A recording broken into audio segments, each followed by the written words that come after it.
Fala pessoal, tô aqui com esse danado aqui hoje.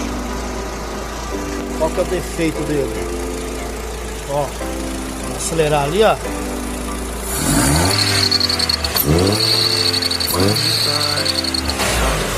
O que acontece, galera? Olha o deslocamento do tensor da correia.